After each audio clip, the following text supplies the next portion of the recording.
Il y a quelque chose de toujours étonnant quand on prend conscience du mode de fonctionnement de son corps. C'est de comprendre que notre corps, d'une certaine manière, c'est comme un contenant, comme un pot. On n'est pas tous égaux, il y en a qui sont des grands pots, il y en a qui sont des petits pots.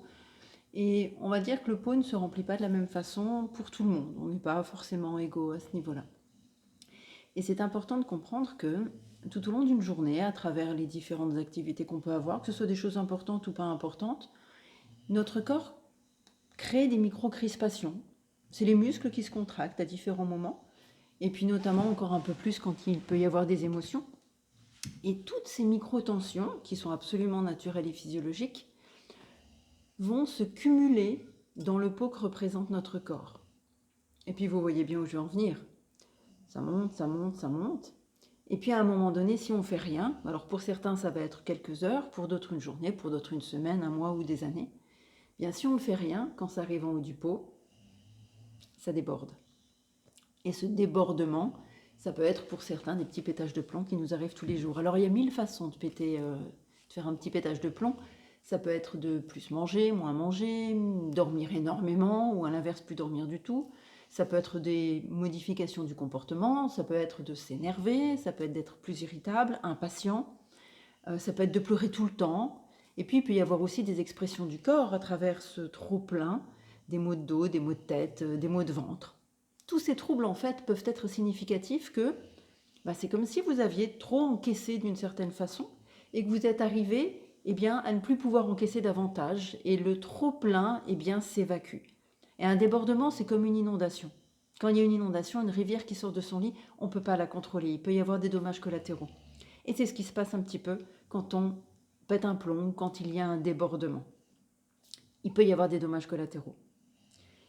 L'idée, c'est effectivement peut-être de trouver une plus grande régularité par rapport à la gestion du pot, et puis surtout d'affiner votre capacité à essayer de percevoir où vous en êtes au niveau du pot.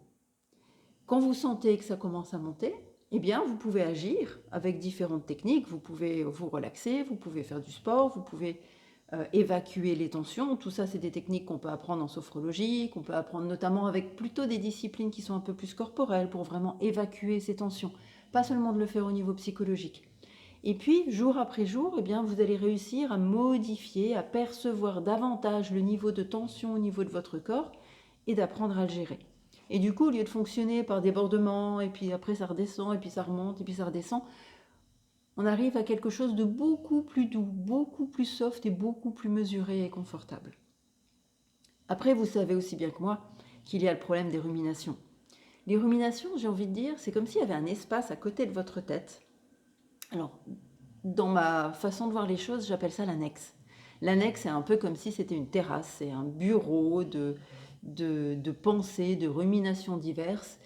Et puis, souvent, dans ce bureau de pensée, c'est comme si vous pouviez regarder un film.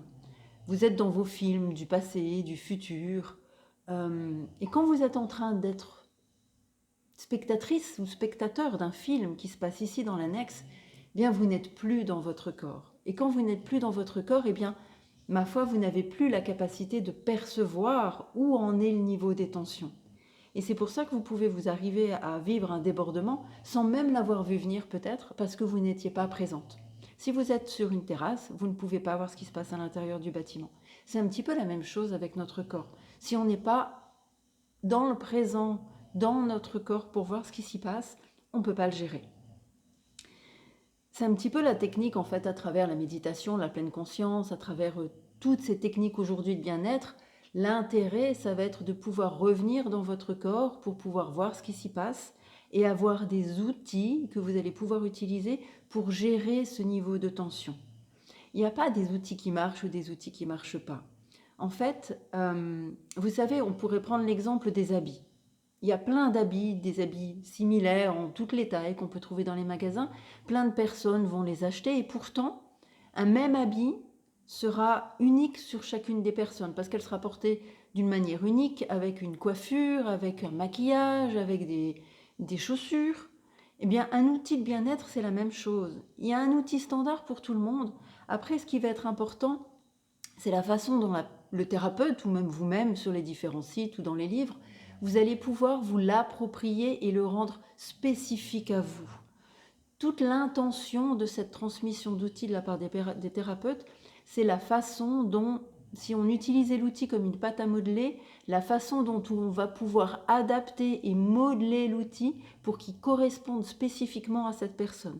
Et à partir du moment où il vous correspond, il est à vous, eh bien c'est un outil qui va devenir pérenne et que vous allez pouvoir avoir facilité et que vous allez pouvoir utiliser très longtemps au fur et à mesure des jours, et ça va pouvoir rentrer dans une hygiène de vie qui va être tout à fait normale et qui va devenir un peu un savoir-être ou un savoir-vivre qui va vous permettre d'avoir cette sensation, d'être plus vous-même et d'accéder à une meilleure vie.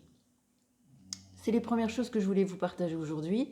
Je m'appelle Anne-Laure Sapronies, je suis sophrologue et hypnothérapeute sur Lausanne. J'ai beaucoup de plaisir à vous partager ces visions d'une certaine façon ou ces concepts un petit peu à travers cette vidéo. Certains d'entre vous me connaissent déjà, j'ai d'autant plus de plaisir à le partager en vidéo parce que ça me permet de reprendre contact avec toutes les personnes que j'ai pu rencontrer et avec qui j'apprécie de partager au-delà de l'espace et du temps.